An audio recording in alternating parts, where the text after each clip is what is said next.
Chop saws, mitre saws, sliding compound mitre saws, what's the difference? What do you need to know before you look at purchasing one? So the first most important thing you need to know when you're purchasing one is what cutting capacity do you need? This is a 305 sliding compound mitre saw. What that means is it runs a 12-inch blade, so I can pretty much effectively cut a 4-inch piece of material in one go. If you go with a 10-inch saw, it will be slightly smaller. 8-inch saw, it will be slightly smaller than that. Not all 8, 10 and 12-inch saws have the same cutting capacities. That's something that you need to bear in mind. And the wattage is also going to be a big consideration. You don't want a huge 12-inch blade on a massively underpowered saw. This is a 2000 watt motor in this and has a huge amount of torque, so it can cut through pretty much anything. So if you're looking at like a chop saw, it's probably just going to be an up and down saw. There's going to be no slide in it, and so it's going to be very limited with what you can do. A mitre saw is going to give you the option to, obviously, to be able to cut mitres. It's going to give you the ability to be able to cut anything from like a 0 up to like a 45-degree mitre. Some saws will go over that. They'll go up to 60 degrees on one side for cutting specific work, but this one I have in my shop goes to 48 degrees, so that's pretty much perfect for anything that I need in here.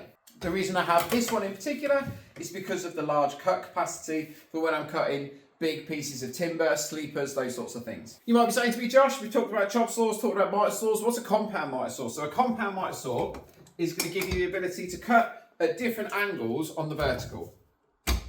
So something like this, we can go to 30 degrees, we can go all the way to 45 on both sides, and then obviously we can move it in this direction as well. I am not a massive fan of compound mitres. They blow my brain, and I reckon I'm quite a clever guy, and I just can't handle them. I tend to, for each compound mitre that I'm going to cut, I tend to draw it out on the computer so that I can figure everything out to begin with, because it's one of those things that stresses me out. So we've talked about the difference between a chop saw, a mitre saw and a compound mitre saw. What are the other things that are going to come up when you're looking at tools? They're going to be whether it has a sliding function. So the sliding function means instead of just cutting straight down like this, we can pull all the way out and cut and go all the way back in. What that means is if I really want to, I can cut basically a 12-inch wide board that's 4 inches high, which is huge. I have used this particular saw for cutting sleepers, which is 8-inch by 4-inch, so 200mm by 100mm, and this thing, once set up, is bang on every single time. On that note, I would always recommend that whether you have a £200 saw, a £50 saw, or a £1,500 saw,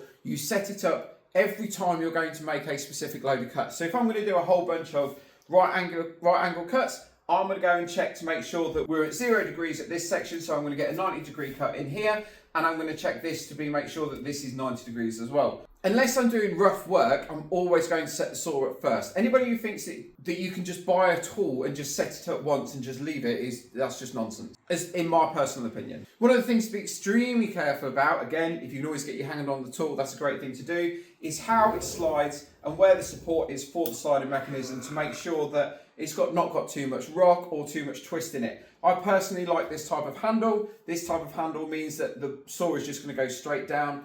The ones where you hold it like this, there's always a tendency as you pull down to twist it left or right. If you want something that's going to be dust free, you're barking up the wrong tree, to be honest with you. It doesn't matter whether I have extraction on this or not. It doesn't matter whether I'm using anything, maybe even up to like a Capex Festool level. They're all going to kick out dust. The dust extraction is always terrible. It's like a table saw. Dust extraction is always rubbish. So it's not something that I go and use in a client's house, but I'm more than happy to use it in a shared workshop, outside, those sorts of things. So this saw in itself, I don't know if you can hear that, has specific indents at specific angles, so 15, 22.5, 30, back to 0. And it has an indent when we're doing this direction as well. It's always really important that you can adjust those from the factory, because what tends to happen is it might be adjusted perfectly in the factory when it's like 30 degrees out in China, and then when it comes back to the UK and it's -5 in here, everything's shrunk down and moved and twisted a tiny bit. So it's really important, like I said, when you're setting everything up to begin with, that you check all of your hard stops and your indents. Another thing to be aware of, if you're going to be moving the saw around or if you're going to have it stationary. I have this stationary, it's screwed to the workbench.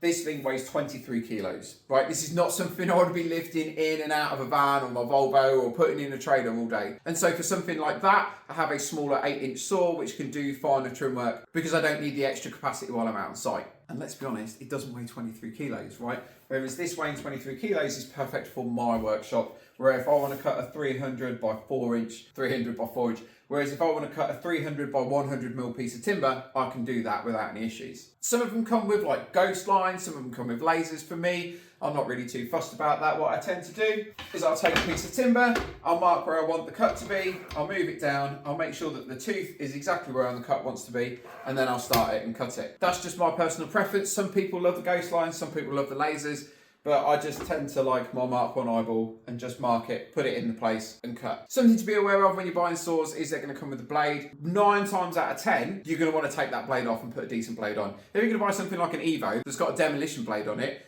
probably not going to want to change that outright because you can use it for demo work. I was lucky enough that when we picked up this Lumberjack, it came with a very, very nice blade on it. And you know, I have a 100 tooth blade here, which I very rarely, if ever, use. 60 tooth is perfect for me. Depending, you might hear somebody sit there and say, oh, you always want to use a 60 tooth blade, 100 tooth blade. Just bear in mind, the smaller that blade, that saw blade gets, the more impact that number of teeth is going to have, right? So a 100 tooth blade on this isn't going to cut the same as a 100 tooth blade on an 8-inch saw. Now you might have heard about a trenching facility. What that basically means is you can set the height at which this blade is going to come down and stop. So if I want to cut like little sections out of this, and that's really where the strength and the rigidity of the saw comes into play, because if it's a poorly made saw, when you go to trench it, it's going to hit that stop, and then you're still going to be able to get the flex in the machine, so it's going to ruin your cut. Not too much of an issue if you're doing rough work, but if you're trying to do fine work with it, that's going to be a problem. Safety when you're using any tool is paramount. This is you need to be careful when you're using one of these machines. All right, just a couple of things I do. I always wear Ear Pro, I always wear Eye Pro, and whenever I'm cutting anything and holding, my thumb is always tucked away because I don't want to lose my thumbs. If at any point there was a voice in the back of your head that says, wait, just stop. At any point the voice says, wait a second, just stop. That goes for whether you're using the chop saw, table saw, climbing a ladder, walking along the road, just stop. Because the back of your head might have figured something out that the front of your head hasn't figured out. Always, always, always be careful, always be aware of the machine, and always treat it with respect. And so those are the chop saw basics. I hope you've enjoyed the video. If I've missed anything, please drop it down below. If you have any questions, drop it down below and I'll either pop another video up or answer it in the comments. Thank you very much for watching. If you're still here, you're awesome. You have a great day and I'll catch you on the next video.